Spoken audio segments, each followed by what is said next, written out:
en este Excel cómo es que se hacen algunas de las gráficas en estadística para datos inicialmente que tengan la característica de ser variables discretas, ordinales o nominales. ¿Sí? Los datos continuos tienen otro tipo de representaciones.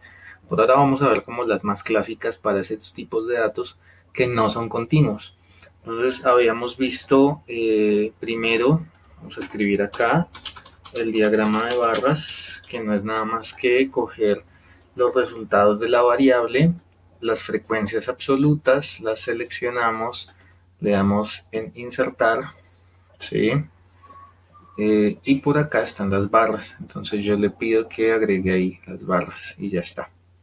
Ese es el diagrama de barras. Sin embargo, existen otros diagramas de barras que uno llama diagramas, voy a quitar este gráfico, un segundo tipo de diagramas que se llaman diagramas de barras apiladas o diagramas de barras acumuladas. Son distintos. Entonces, ¿en qué caso se utiliza? Los diagramas de barras normales se tiene una variable y unas frecuencias. Para los diagramas de barras apiladas y acumuladas se tienen dos variables. Entonces, para el primer ejemplo, habíamos supuesto que se hizo una encuesta que se realizó en un barrio sobre la coloración que estaba teniendo el agua cuando salía de la llave. ¿Sí?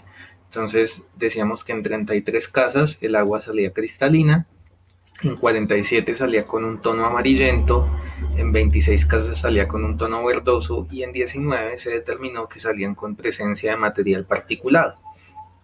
Pero además, en esa misma situación hipotética, entonces el investigador va a medir el pH que hay en cada una de esas muestras.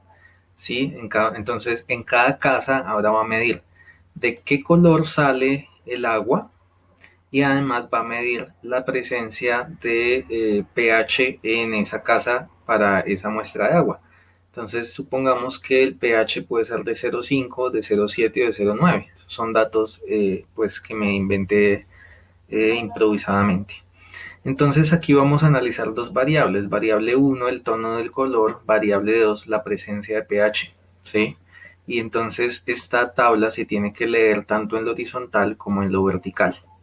Entonces, este dato que se ubica en la celda B17, este 15, me está diciendo que en 15 casas salió el agua totalmente cristalina y con un pH de 0,5. ¿Sí? Este 13, por ejemplo, de acá, me está diciendo que en 13 casas el agua salió con un tono verdoso y además con un pH de 0,7. ¿Sí?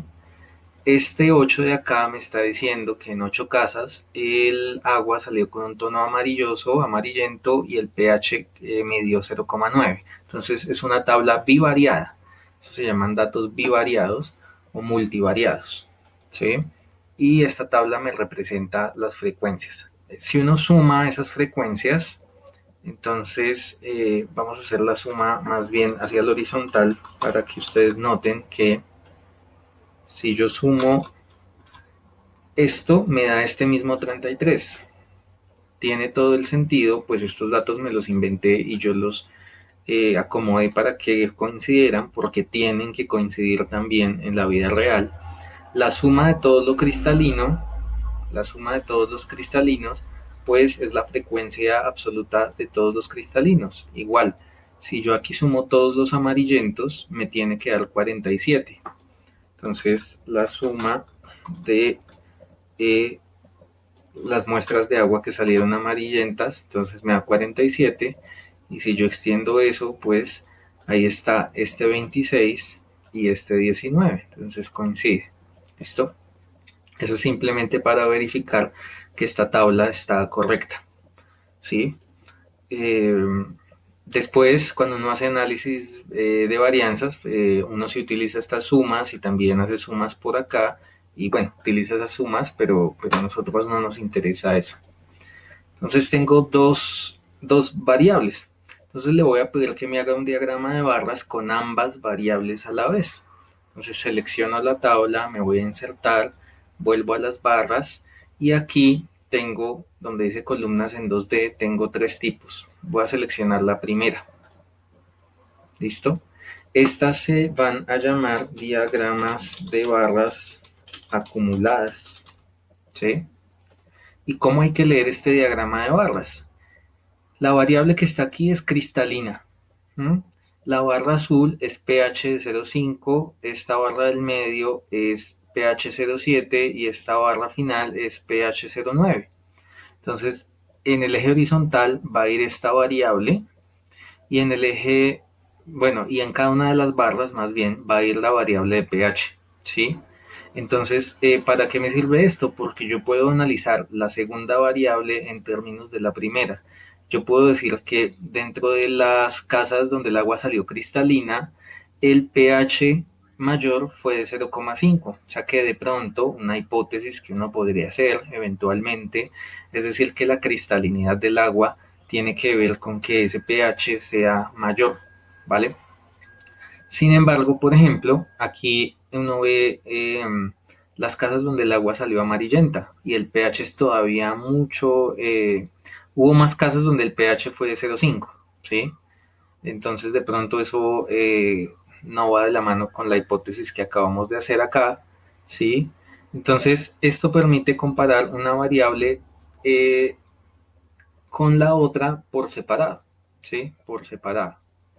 Igual podríamos decirle que vamos a seleccionar esto, insertar aquí donde están las barras, entonces ahora me voy a las segundas y estas se van a llamar diagramas de barras apiladas. Apiladas porque una está encima de la otra y la idea es la misma. Me divide en el eje horizontal esta variable, que es la primera variable, y me va colocando una barra encima de la otra. ¿Listo? Entonces, aquí dentro de las casas donde el agua salió cristalina, miren que la línea azul se acaba en 15. Entonces, pH de 15. ¿Sí? Después debe ir esta segunda barrita que es pH de 0,7 y ahí hay 11. Entonces, ¿cómo leo ese 11? Arranca en 15 esa línea y se termina arribita del 25, en el 26. Entonces ahí hay 11. Esta barra es una barra por separado. Hay gente que a veces, pues por desconocimiento, asume que esta barra que está encima del azul, empieza desde la base, ¿sí? Y no, lo que hay es la barra azul encima la otra y encima la otra. Entonces para la última, donde el pH es de 0,9, hay 7 en la frecuencia. Entonces esa barra empieza en 26, ¿sí? Y va hasta por aquí, arriba del 30, casi en el 35, y pues tiene todo el sentido, ¿no? Porque 26 y 7, ahí está la frecuencia. Y lo mismo va a suceder con cada una de estas barras. Entonces, los diagramas de barras se dividen en dos, diagramas de barras apilados o acumulados, pero estos diagramas de barras apilados acumulados se aplican para variables igual, discretas, nominales, ordinales, pero solo cuando hay más de una variable. ¿Sí? Cuando hay más de una variable. Si hay solo una variable, como en el caso de arriba, esa comparación no tiene sentido. La utilización de esas apiladas o acumuladas no tiene sentido. ¿Listo? Aquí abajo hay un segundo ejemplo sobre, esta es la encuesta de hogares colombianos desde el año 2010 al 2017 y tiene que ver la cantidad de población con el oficio principal. eh, y bueno, el último título obtenido, pero eso no lo incluí aquí, aquí solo incluí el oficio. Entonces, aquí en esta columna están los oficios, los trabajos, y aquí en cada año la cantidad de gente, ¿sí? Entonces, ¿para qué tengo esto? Entonces yo puedo seleccionar, por ejemplo, la variable y la primer frecuencia, que es la de 2010, y me voy y le digo insertar, diagrama de barras, columna en 2D, y ahí me genera un diagrama de barras para el 2010. Me sale solo una barra porque estoy analizando solo una variable, ¿sí? La profesión.